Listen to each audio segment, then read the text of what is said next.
paying well. Exclusive to The Drive with Robin Ross.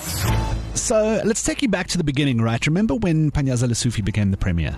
And then he made in his inaugural speech was saying, crime prevention is a thing and we will get 6,000 new people on the streets and they will help police crime. And this was the same period of time where we were told about the drones. Yes. Remember that? And the panic buttons that would go into every house, etc., etc. And we all sort of said, yeah, okay, whatever.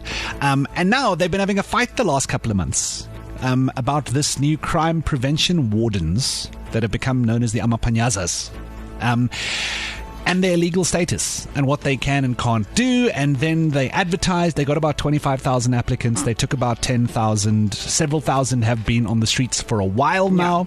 And there's now conversation about this last 48 hours. They seem to have been formalized almost. And we know what they do. Ja. Amper. So in Daniel se nuus 5 uur sou jy gehoor het en 4 uur ook dat die probleem wat baie van die oppositiepartye het met hierdie Amapanyaza is die feit dat hulle nou basies die verantwoordelikhede van die polisie gekry het. Ja. And they have that status. I mean, there's another story about the fact that they were just handing out affidavits to people when they are not officially commissioners of oaths. So there's all, like, as jy nou gaan en jy moet of 'n case aanmeld of wat ook al, then you can go and you can get a stamp from the Commissioner of Oaths, which is a police officer with the SAPS, but they have been doing that. So nou is hulle gesê om dit te stop, want hulle het nie daai magte nie. This is the conversation that's been taking place, and the fight has basically been between Panyaza Lesufi as Premier, Bheki Cele, the Minister of Police, and Ronald Lamola, the Minister of Correctional Services and Justice. Yes. So they've been having a debate about when and how, and literally they put out a government gazette, like today or yesterday, saying these are the formalized things, and somehow we're now in a situation where they've been granted the powers of peace officers and traffic cops. Yeah. And some of the functions of police, but not all of them.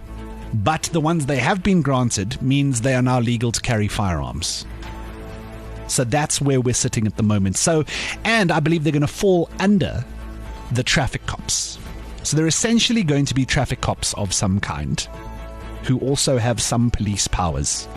And apparently the deployment is going to be, far-reaching and in function with the drones department. And they got 200 new vehicles to use and so on. Right. So they have some of the powers of the police. Where can I, as a citizen, then draw the line to say, but that's not your job? I don't know. You are a cop. Okay, we know now they can't stamp the documents any longer because documents were being stamped. But they can arrest you. They can search your car. They can arrest you without a warrant. There was a situation in the last couple of days where they picked up an off-duty police officer who claims he was assaulted, thrown in the back of a vehicle and taken away. And now the cop has opened a case against a group of these crime wardens because they were arresting a police officer. And he was like, I am a police officer. I know how this goes. This is not how this goes. And they said, shut up. So that's what leaves a lot to be desired at this point, is you don't know where their powers end and where they begin. So there's that funny, weird grey area around it.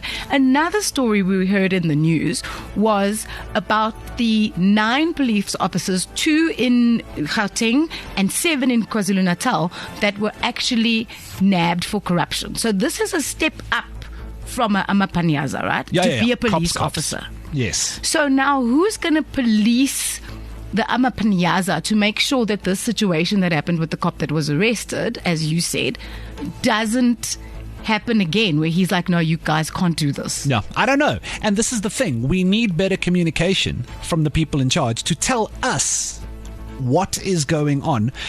This government gazette will go a long way towards clarifying, because now there's a legal framework to say these are the things you can do and can't do. But I also need to know them. Correct. I also need to know where my rights are in a situation, because I'll be honest with you, there has never been a situation where I've been around a policeman and I've been relaxed. 100% Ever not. in my whole Never. life, the cops are a stressful thing. Never. Also, I think it's probably a time thing, and they wanted to get these crime prevention wardens in place ahead of the festive season. But why were they not made members of the South African Police Service? This is what I don't know. There's also been lots of conversation, and I can't find an actual answer. I've looked long and hard to try and be correct with you here, because Roz and I don't like to talk rubbish in Explained Well. I don't know. I get the feeling they haven't had the same length of training. See, that's why I said, is it possibly a time constraint? Maar as jy nou iemand se training gaan hastig klaar maak, how do I know? Now you must know all the laws, you must do your high-speed driving, you must do firearms competency, you must do all of these things. And some people are saying it's only been 3 months. I can't believe it's only been 3 months. I'm sure it's been longer than that, because they opened the applications and the first wardens were on the ground in April already this year. And they opened the applications in October last year. So it's amper, jy weet, meer as 'n jaar. So 15, 16 maande al. Ja, wat die proses aan die gang is. But if the police training is 2 years, and now we're dishing out firearms to Oaks who've had 8 months, 9 months, I don't know, a year, is that enough? Do we know all the things? How do we as the public interact with these people? Like, ek weet eintlik nie. I don't have answers, and I don't like not having answers for myself around people who are carrying firearms. Presies, en die ander ding is ook, waar na toe gaan hulle, where are they going to be deployed and dispatched? Like, is that at the provincial government discretion? Also, what makes me slightly edgy about this is the fact that Department of Correctional Services and Justice, the police minister in Panyaza Lesufi, om hierdie kwessie, lyk dit nie asof hulle almal rond dieselfde vuur sit nie. Yeah, I'm hoping they're going to be on the same page now that everything's been sorted out. Because this was when Panyaza Lesufi in his speech was talking about, the panic buttons in the townships, less gunshots in the townships, people safe to walk around the taxi ranks, areas where communities are. These are community safety wardens, so areas where like groups of people are supposed to be.